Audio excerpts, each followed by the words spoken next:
새벽 5시 저는 어김없이 부엌에 섰습니다. 40년 동안 같은 시간, 같은 자리에서 김치를 담가왔어요. 손이 저절로 움직였죠. 배추를 씻고 소금을 뿌리고 양념을 버무리는 일. 이 일만큼은 실수한 적이 없었습니다. 오늘은 특별한 날이었어요. 딸 은희에게 김장김치를 담가주기로 한 날이었거든요. 40년 된 김치통을 꺼내 행주로 닦았습니다. 금간자리가 손끝에 걸렸어요. 이 금은 20년 전 생긴 거예요. 시어머니와 크게 다툰 날, 제가 화풀이로 김치통을 내동댕이 쳤죠. 그때 생긴 금이에요.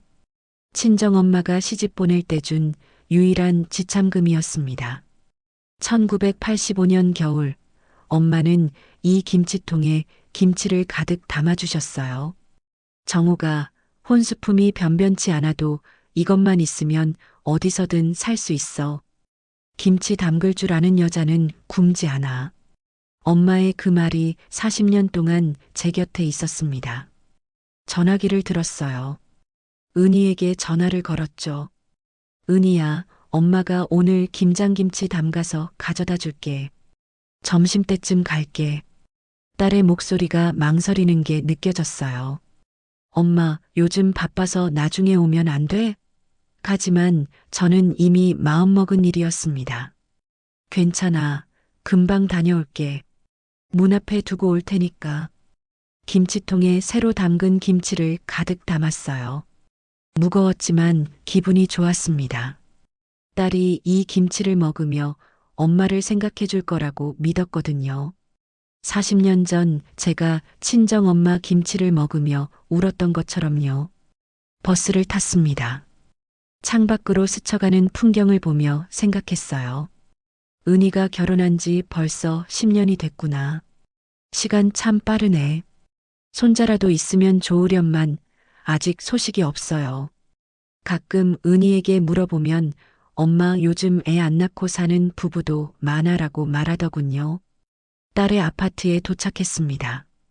15층이에요. 엘리베이터를 타고 올라가는 동안 김치통을 꼭 안았어요. 현관 앞에 서서 비밀번호를 눌렀습니다. 1502. 은희 생일이죠. 딸이 알려준 비밀번호예요. 그런데 이상했어요. 안에서 웃음소리가 들렸거든요. 남자 목소리였어요. 처음엔 사위 준호인 줄 알았죠. 그런데 아니었어요. 준호는 목소리가 낮은데 이 목소리는 밝고 경쾌했습니다. 누구지? 비밀번호를 다 누르자 문이 열렸어요. 그 순간 제 심장이 멎는 것 같았습니다. 거실에 팬티만 입은 남자가 서 있었어요. 낯선 남자였습니다. 40대 초반쯤 되어 보이는 잘생긴 남자였죠. 그 남자가 제 얼굴을 보자 화들짝 놀라더군요. 누구세요? 저는 소파를 봤어요. 은희의 블라우스가 벗겨져 있었고 브래지어가 쿠션 위에 걸쳐져 있었습니다. 장모님, 이건 오해예요. 남자가 소리쳤어요. 장모님이라니. 이 사람이 은희를 알고 있다는 뜻이었죠. 침실 문이 열리더니 은희가 가운만 걸친 채 나왔어요. 엄마. 딸의 얼굴이 새하얗게 질렸습니다. 저는 아무 말도 할 수 없었어요. 40년 동안 김치를 담가오면서 실수한 적이 없었습니다. 김치가 너무 짜지도 싱겁지도 않게 담가왔어요. 그런데 이 순간만큼은 제가 뭘 어떻게 해야 할지 몰랐습니다. 손이 떨렸어요. 김치통이 흔들렸죠. 저는 그냥 식탁에 김치통을 내려놓았습니다. 쿵 소리가 컸어요. 엄마, 잠깐만. 은희가 다가오려 했지만 저는 돌아섰습니다. 현관문을 나오면서 뒤를 돌아봤어요. 은희가 울고 있었어요. 그 남자는 바지를 입고 있었고요. 저는 그 장면을 눈에 담았습니다. 딸의 울음소리와 함께요. 엘리베이터 안에서 손을 봤어요. 40년 동안 김치를 담가온 이 손이 지금은 텅 비어 있었습니다. 김치통을 두고 온 거죠. 처음으로 빈손으로 딸의 집을 나왔어요. 버스를 탔습니다. 집으로 돌아가는 길이었어요. 창밖을 보는데 눈물이 났어요. 아니, 눈물이 나야 하는데 안 나왔습니다. 너무 충격을 받아서 그랬나 봐요. 그냥 멍하니 앉아 있었어요. 집에 도착했어요. 부엌으로 갔습니다. 냉장고에 예비로 담아둔 김치통이 하나 더 있었어요. 그걸 꺼내서 열었습니다. 김치 냄새가 났는데 이상했어요. 곰팡이 냄새가 섞여 있었거든요. 뚜껑을 열자 하얀 곰팡이가 김치 위에 피어 있었습니다. 40년 동안 김치를 담가왔지만 이렇게 빨리 곰팡이가 핀 건 처음이었어요. 며칠 전에 담근 건데 벌써 상한 거죠. 김치 잎을 하나 집어들었습니다. 물렁물렁했어요. 썩은 거예요. 저는 그 김치를 보며 생각했습니다. 이게 은이구나. 겉은 멀쩡해 보여도 속은 이미 썩어 있었던 거야. 사흘이 지났습니다. 은희에게서 연락이 없었어요. 저도 전화하지 않았죠. 뭐라고 말해야 할지 몰랐거든요. 부엌에 앉아서 김치통만 바라봤어요. 곰팡이가 점점 더 번지고 있었습니다. 목요일 저녁 초인종이 울렸어요. 현관 앞에 은희가 서 있었습니다. 눈이 퉁퉁 부어 있었어요. 엄마, 나 들어가도 돼? 딸을 들여보냈습니다. 거실 소파에 앉은 은희가 말했어요. 엄마, 그 사람 그냥 대학 동기야. 민수 오빠, 오해하지 마. 오해라니. 뭘 오해했다는 거야? 속옷을 벗고 있는 게 오해야? 제 목소리가 차가웠어요. 은희가 울기 시작했습니다. 엄마, 그건 우리 그냥 술 마시다가 그렇게 된 거야. 한 번뿐이었어. 한 번이면 괜찮다는 거야? 저는 부엌으로 가서 곰팡이 핀 김치통을 가져왔습니다. 은희 앞에 놓았어요. 이거 봐. 뚜껑을 열었습니다. 곰팡이 냄새가 거실에 퍼졌어요. 은희가 코를 막았죠. 이게 뭐예요? 이게 너야, 은희야. 겉은 멀쩡해 보여도 속은 이미 썩었어. 곰팡이가 피었단 말이야. 너도 이 김치처럼 썩고 있구나. 은희의 얼굴이 일그러졌어요. 엄마, 그게 무슨 말이야? 나보고 썩었다고? 그럼 뭐라고 하면 돼? 배신? 불륜? 어떤 단어가 더 좋아? 제 목소리가 떨렸습니다. 화가 났거든요. 40년 동안 키운 딸이, 제가 믿었던 딸이 이렇게 무너질 줄 몰랐어요. 엄마는 몰라. 나 얼마나 힘든지. 준호는 나한테 관심도 없어. 맨날 회사 일만 하고 집에 오면 자기만 해. 나는 외로웠어. 은희가 소리쳤어요. 외로우면 바람 피워도 돼? 그게 내가 배운 거야? 저도 소리쳤습니다. 그러고 나서 후회했어요. 이렇게 소리치려고 딸을 키운 게 아닌데. 은희가 일어섰어요. 엄마는 완벽한 사람인 줄 알았어. 근데 엄마도 모르는 게 있어. 사는 게 얼마나 힘든지, 결혼이 얼마나 외로운지. 엄마는 아빠랑 행복했잖아. 나는 달라. 딸이 문을 쾅 닫고 나갔습니다. 저는 그 자리에 주저앉았어요. 곰팡이 핀 김치통을 안고 울었습니다. 40년 만에 처음으로 김치를 버렸어요. 쓰레기통에 김치를 쏟아부었죠. 하얀 곰팡이가 쓰레기 봉투에 섞였습니다. 그날 밤 잠을 이룰 수 없었어요. 친정엄마 사진을 꺼냈습니다. 서랍 깊은 곳에 넣어뒀던 사진이에요. 엄마는 제가 25살 때 돌아가셨어요. 유산하고 나서 우울증으로 고생하시다가요. 엄마 사진 앞에 무릎 꿇었습니다. 엄마, 나도 이렇게 될 줄 알았어? 내가 키운 딸이 이럴 줄 알았냐고. 사진 속 엄마는 웃고 있었어요. 젊은 모습이었죠. 제 나이쯤 되었을 때 찍은 사진인가 봐요. 그때 문득 생각났어요. 엄마도 저한테 실망했을까? 제가 시집가서 시어머니한테 구박받을 때, 제가 남편한테 소리 지를 때, 엄마는 뭐라고 생각했을까요? 새벽까지 사진만 봤습니다. 엄마의 얼굴을 보다 보니 은희의 얼굴이 겹쳐 보였어요. 닮았더군요. 눈매가, 코가, 입술이. 엄마와 저와 은희. 우리는 이어져 있었습니다. 그런데 왜 이렇게 아플까요? 이어진 게 맞다면 왜 이렇게 서로에게 상처를 줄까요? 일요일 아침이었어요. 초인종이 울렸습니다. 누구지? 은희는 아닐 거예요. 사흘 전에 쫓아냈으니까요. 문을 열자 시어머니께서 서 계셨어요. 지팡이를 짚고요.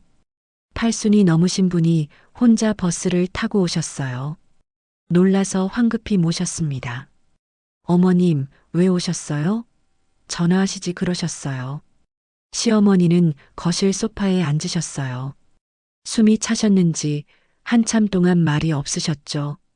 저는 물을 떠다 드렸습니다. 한참 뒤에 시어머니가 입을 여셨어요. 너도 배신당해봤지? 그 한마디에 제 눈에서 눈물이 났어요. 어떻게 아셨을까요? 은희가 말씀드린 건 아닐 텐데. 시어머니는 제 손을 잡으셨습니다. 정우가 나도 알아. 내 딸이 잘못했다는 거. 어떻게 아세요? 제가 물었어요. 시어머니가 웃으셨어요. 쓸쓸한 웃음이었습니다. 내 시아버지 알지? 그 사람도 50년 전에 바람 폈어. 시아버지요? 저는 놀랐어요. 시아버지는 10년 전에 돌아가셨는데 그런 일이 있었다니요. 50년 전 내 시아버지가 젊었을 때요. 회사 여직원이랑 바람 폈어. 나는 그때 내 남편을 뱃속에 품고 있었는데 말이야. 시어머니의 목소리가 떨렸어요. 어머님, 그날 나도 김치통을 깼어. 시아버지한테 던졌거든. 그 김치통은 내 친정 엄마가 준 거였어. 조각이 바닥에 흩어졌지. 나는 그 조각을 주워 담았어. 버릴 수가 없더라고. 시어머니는 가방에서 낡은 손수건을 꺼내셨어요. 그 조각들로 밥 빌려 먹으며 살았어. 동네 사람들이 저 집 며느리 불쌍하다 그랬지. 근데 나는 그 조각이 자랑스러웠어. 내가 깨뜨렸다는 증거니까. 그래서요? 제가 물었습니다. 시어머니가 제 눈을 똑바로 보셨어요. 그래서 나는 살았어. 깨진 조각으로도 김치를 담갔단 말이야. 작은 접시에 조금씩 담가서 내 시아버지 밥상에 올렸어. 그 사람은 50년 동안 그 김치를 먹었지. 저는 시어머니를 다시 봤어요. 평생 제게 구박만 했던 분이라고 생각했는데 그분도 저처럼 아파하셨던 거예요. 깨진 김치통 조각으로 김치를 담그며 살아오신 거죠. 어머님, 그 조각들 아직 있어요? 시어머니가 고개를 끄덕이셨어요. 창고에 있어. 같이 갈래? 우리는 시어머니 집 창고로 갔습니다. 낡은 창고 문을 여니 먼지 냄새가 났어요. 선반 위에 헝겊으로 싼 무언가가 있었죠. 시어머니가 그걸 내리셨어요. 헝겊을 풀자 김치통 조각들이 나왔습니다. 크고 작은 조각들이 50년 동안 보관되어 있었어요. 저는 조각 하나를 집어들었어요. 날카로웠습니다. 손가락이 베일 것 같았죠. 어머님, 왜 버리지 않으셨어요? 버리면 잊혀지잖아. 나는 잊고 싶지 않았어. 내가 얼마나 아팠는지, 내가 어떻게 살았는지. 이 조각이 증거거든. 그때 창고 문이 열렸어요. 은희였습니다. 엄마, 딸이 왜 여기 있는 거죠? 은희가 들어오더니 제 옆에 섰어요. 할머니가 오라고 하셨어. 시어머니께서 우리를 번갈아 보셨어요. 세 여자가 모였네. 다 똑같은 아픔을 안고 사는 여자들이지. 은희가 조각을 보더니 울기 시작했어요. 엄마, 나 할 말이 있어. 뭔데? 나 임신했어. 은희의 목소리가 떨렸습니다. 근데 준호가 아빠가 아니야. 제 머리가 멍해졌어요. 임신? 민수의 아이라는 거야? 은희가 계속 말했어요. 준호가 불임이래. 2년 전에 검사 받았는데 아이를 가질 수 없대. 나는 아이를 갖고 싶었어. 그래서 민수 오빠한테 부탁했어. 아이를 갖게 해달라고. 저는 주저앉았어요. 시어머니가 제 어깨를 잡아주셨습니다. 은희가 울면서 말했어요. 엄마, 나 나쁜 년이지? 근데 나는 엄마가 되고 싶었어. 준호는 입양하자고 했는데 나는 내 뱃속에서 자란 아이를 낳고 싶었단 말이야. 제 손에 김치통 조각이 쥐어져 있었어요. 날카로운 조각이었습니다. 손바닥에 찔렸죠. 피가 났어요. 하지만 아프지 않았습니다. 은희의 말이 더 아팠거든요. 일주일이 지났습니다.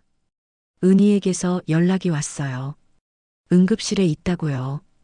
급하게 달려갔습니다. 병원 복도에는 사위 준호가 앉아 있었어요. 고개를 떨구고 있더군요. 장모님 준호가 일어섰어요. 눈이 빨갛게 충혈돼 있었습니다. 은희는 수술실에 있어요. 유산했어요. 준호의 목소리가 떨렸어요. 유산이라니. 제 다리에 힘이 풀렸습니다. 벤치에 주저앉았어요. 준호가 옆에 앉았죠. 우리는 한참 동안 말이 없었습니다. 장모님, 제가 잘못했어요. 준호가 먼저 입을 열었어요. 은희한테 아이를 가지라고 강요했어야 했는데 저는 겁이 났어요. 제 불임을 인정하기가 싫었거든요. 저는 준호를 봤어요. 이 사람도 아파하고 있었습니다. 가족이라는 이름으로 서로에게 상처를 주고 있었어요. 수술실 불이 꺼졌습니다. 의사가 나왔어요. 보호자분? 우리는 일어섰어요. 의사가 말했습니다. 수술 잘 끝났습니다. 곧 회복실로 나올 거예요. 은희가 침대에 누워 나왔어요. 얼굴이 창백했습니다. 눈을 감고 있었죠. 저는 은희 옆에 섰어요. 딸의 손을 잡았습니다. 차가웠어요. 병실로 옮겼습니다. 은희가 눈을 떴어요. 저를 보더니 눈물을 흘렸죠. 엄마. 응, 엄마 왔어. 아기 없어졌어. 은희가 울기 시작했어요. 저는 가방을 뒤졌습니다. 손수건을 찾았어요. 40년 된 손수건이었습니다. 이 손수건은 친정 엄마가 주신 거예요. 제가 25에 유산했을 때 엄마가 이 손수건으로 제 눈물을 닦아주셨죠. 딸아, 아이는 또 생겨. 근데 엄마는 하나밖에 없어. 그때 엄마가 하신 말씀이 떠올랐습니다. 저는 손수건으로 은희의 눈물을 닦아줬어요. 40년 전 엄마가 제게 해주셨던 것처럼요. 은희야, 엄마가 있어. 엄마가 옆에 있잖아. 은희가 제 손을 꽉 잡았어요. 엄마, 미안해. 엄마한테 실망시켜서 미안해. 미안하긴. 내가 뭘 잘못했는데. 저는 딸의 머리를 쓰다듬었어요. 엄마도 젊었을 때 실수 많이 했어. 내 할머니 몰래 너희 아빠 만나러 다녔고 시어머니한테 대들기도 했어. 완벽한 엄마가 아니었단 말이야. 근데 엄마는 바람 피우지 않았잖아. 그건 운이 좋았던 거야. 만약 내 아빠가 날 힘들게 했으면 나도 모르겠어. 어떻게 했을지. 솔직한 말이었어요. 은희가 처음으로 웃었어요. 작은 웃음이었지만 그 웃음이 제게는 큰 위로가 됐습니다. 밤이 됐어요. 준호는 회사 일이 있다며 먼저 갔습니다. 저는 은희 옆에서 밤을 샜어요. 딸의 손을 잡고 있으니 40년 전 엄마가 제 손을 잡아주던 기억이 났습니다. 엄마는 유산 후 우울증으로 고생하셨어요. 결국 제가 결혼하고 나서 얼마 안 돼서 돌아가셨죠. 저는 엄마를 제대로 돌봐드리지 못했어요. 시집살이가 너무 힘들어서 친정에 자주 가지 못했거든요. 지금 생각하면 후회돼요. 엄마 곁에 더 있어줄걸. 엄마 손을 더 많이 잡아줄걸. 그래서 은희에게는 그러고 싶지 않았어요. 딸이 힘들 때 제가 곁에 있어주고 싶었습니다. 새벽에 은희가 깼어요. 엄마, 물. 물을 떠다 줬습니다. 은희가 물을 마시며 말했어요. 엄마, 나 준호랑 헤어질래. 왜? 준호가 날 용서 못할 거야. 내가 다른 남자아이를 임신했잖아. 준호는 그걸 평생 기억할 거야. 저는 은희의 손을 잡았어요. 그건 준호가 결정할 일이야. 내가 먼저 포기하면 안 돼. 근데 엄마, 나는 이미 포기하고 싶어. 너무 힘들어. 은희가 또 울었어요. 저는 손수건을 다시 꺼냈습니다. 이거 봐. 이 손수건 40년 됐어. 내 할머니가 나한테 준 거야. 할머니도 유산했었어. 그때 할머니가 이 손수건으로 내 눈물을 닦아줬지. 은희가 손수건을 만졌어요. 낡았다. 응, 낡았어. 근데 아직도 눈물은 잘 닦아.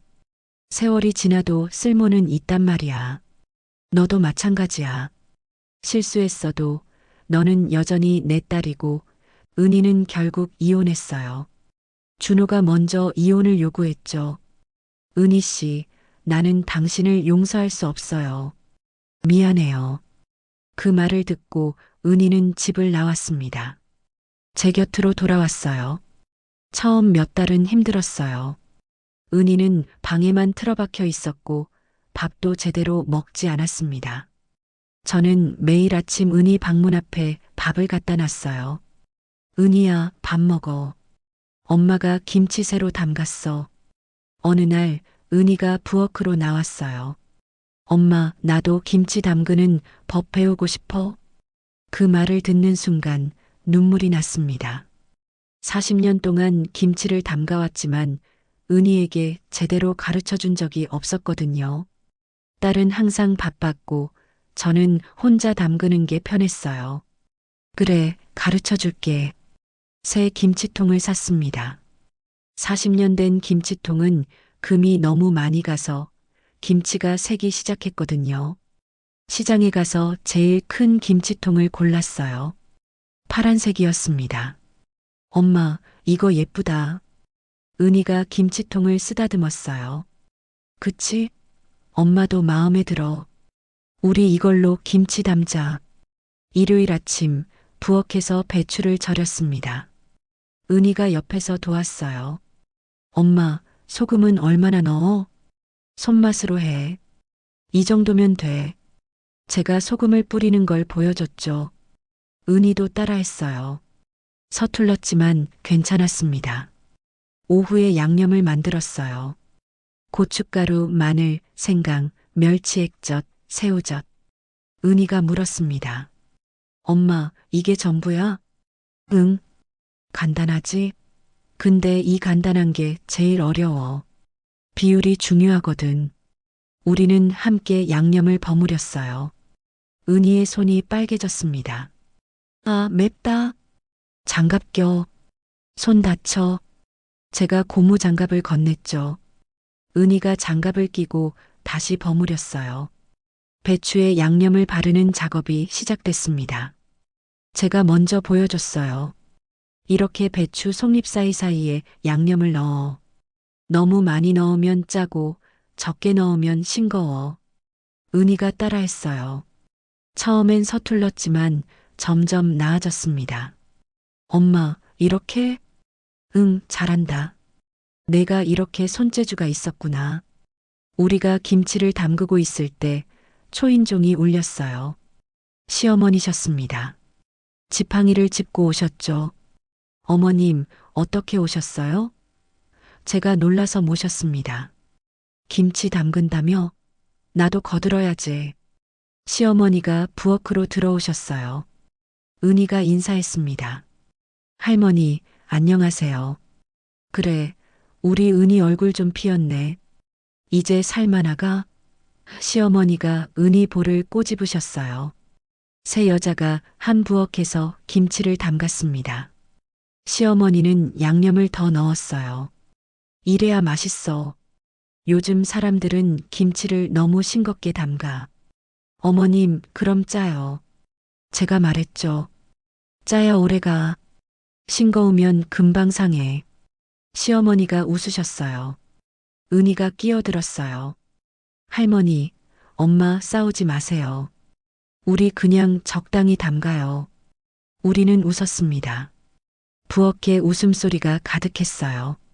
40년 만에 처음으로 김치 담그면서 행복했습니다. 김치를 다 담그고 나서 새 김치통에 넣었어요. 가득 찼습니다. 와, 엄마 이거 언제 다 먹어? 천천히 먹으면 돼.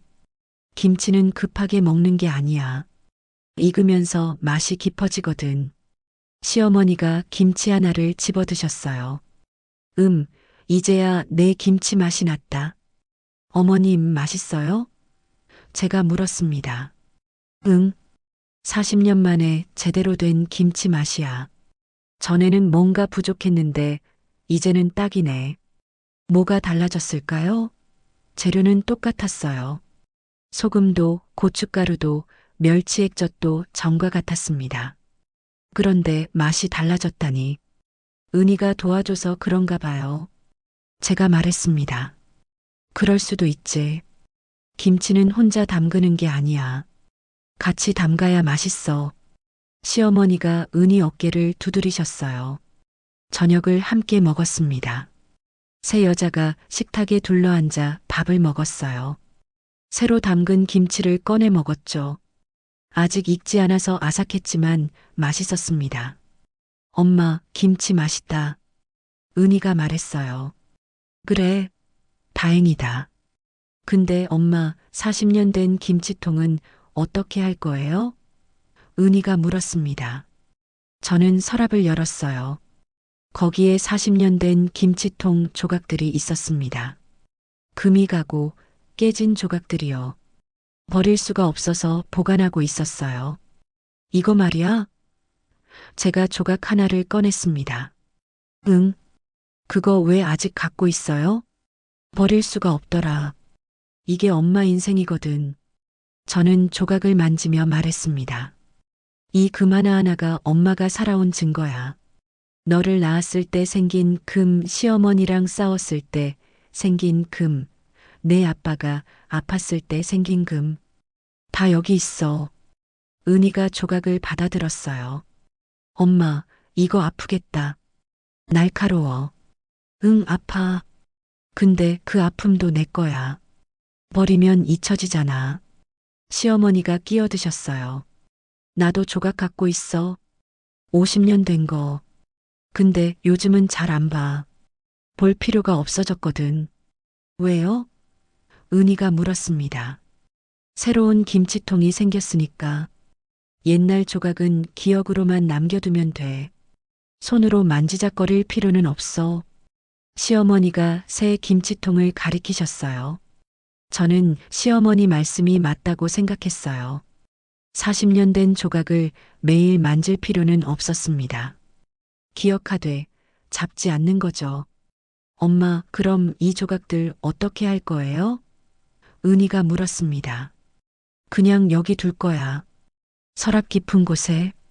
가끔 생각날 때 꺼내볼게. 근데 매일 보진 않을 거야. 은희가 고개를 끄덕였어요. 엄마, 나도 조각 하나 가져가도 돼? 왜? 나도 기억하고 싶어서. 내가 얼마나 실수했는지, 내가 어떻게 살았는지. 그거 잊고 싶지 않아. 저는 은희에게 조각 하나를 줬습니다. 그래, 가져. 근데 너무 자주 보지 마. 앞을 봐야지. 뒤만 보면 안 돼. 알았어, 엄마. 밤이 깊었어요. 시어머니를 모셔다 드리고 집으로 돌아왔습니다. 은희는 방으로 들어갔고 저는 부엌에 혼자 남았어요. 새 김치통을 봤습니다. 파란색이 예뻤어요. 금도 없고 깨진 곳도 없었죠. 깨끗했습니다. 그런데 이상했어요. 40년 된 김치통이 더 그리웠거든요. 금간자리, 깨진 조각들이 더 정겨웠습니다. 아마 익숙해서 그런가 봐요. 40년 동안 함께 했으니까요. 새 김치통도 언젠가는 금이 갈 거예요. 떨어뜨리면 깨질 수도 있고요. 그럼 이 김치통도 추억이 되겠죠. 서랍을 열어 조각을 만졌습니다. 날카로웠어요. 손가락에 찔렸죠. 피가 조금 났습니다. 휴지로 닦으며 생각했어요. 깨진 조각으로도 새 김치를 담글 수 있다면 깨진 가족도 다시 만들 수 있지 않을까? 은희는 이혼했지만 제 곁으로 돌아왔어요. 시어머니는 50년간 원망했지만 이제는 동지가 됐죠. 우리는 깨졌지만 다시 모였습니다. 창밖을 봤어요. 달이 밝았습니다. 40년 전 결혼했을 때도 저렇게 밝은 달이 떠 있었어요. 그때 저는 행복할 거라고 믿었습니다. 완벽한 가족을 꾸릴 거라고 생각했죠. 하지만 인생은 그렇게 흘러가지 않았어요. 금이 갔고 깨졌고 다시 붙였습니다. 그 과정에서 많이 아팠지만 지금은 괜찮아요. 왜냐하면 깨진 조각도 제 거니까요. 상처도 실수도 후회도 모두 제 인생이거든요. 부엌 불을 껐습니다. 새 김치통이 어둠 속에서 희미하게 빛났어요. 내일 아침이면 저 김치통에서 김치를 꺼내 먹을 거예요. 은희와 함께요. 그리고 언젠가 은희도 자기 딸에게 김치 담그는 법을 가르쳐 줄 거예요. 제가 은희에게 가르쳐 준 것처럼요. 김치는 썩어도 담그는 손은 늙지 않습니다. 엄마의 손이 저를 키웠고 제 손이 은희를 키웠듯이 우리는 계속 무언가를 담그며 살아갈 거예요. 금이 가도 깨져도 다시 담그면 되니까요. 부엌에서 은희가 혼자 김치를 담그고 있습니다. 제가 옆에서 지켜보고 있어요. 엄마, 이 정도면 돼? 응, 완벽해. 이제 혼자서도 잘 담그네. 은희가 웃습니다. 엄마 덕분이야. 초인종이 울려요. 은희가 나가더니 한 남자와 함께 들어옵니다. 낯선 남자예요. 민수가 아니고 준호도 아닌 새로운 사람이죠. 엄마, 소개할게. 회사 동료인데 요즘 알게 됐어. 저는 그 남자를 봅니다. 착해 보이는 얼굴이에요. 안녕하세요, 어머님. 안녕하세요. 저는 웃으며 인사합니다. 이번에는 괜찮을까요? 또 금이 갈까요? 모르겠어요. 하지만 괜찮습니다. 깨지면 다시 담그면 되니까요. 40년을 살면서 배운 게 있어요. 인생은 김치 같다는 거예요. 담글 때는 짜고 맵고 힘들지만 시간이 지나면 익습니다. 그리고 익은 김치가 제일 맛있죠. 깨진 조각은 버리지 않을 거예요. 서랍에 잘 모셔둘 겁니다. 가끔 꺼내 볼 거예요. 제가 얼마나 아팠는지, 어떻게 살았는지 기억하려고요. 하지만 매일 보지는 않을 거예요. 앞을 봐야 하니까요. 새 김치통에 새 김치를 담으며 살아갈 거예요. 딸과 함께요. 시어머니와 함께요. 그리고 언젠가 손주와 함께요. 김치는 썩어도 담그는 손은 늙지 않으니까요. 이 이야기를 본 당신의 부엌에도 낡은 김치통이 있나요? 금이 가도 괜찮습니다. 다시 담그면 되니까요.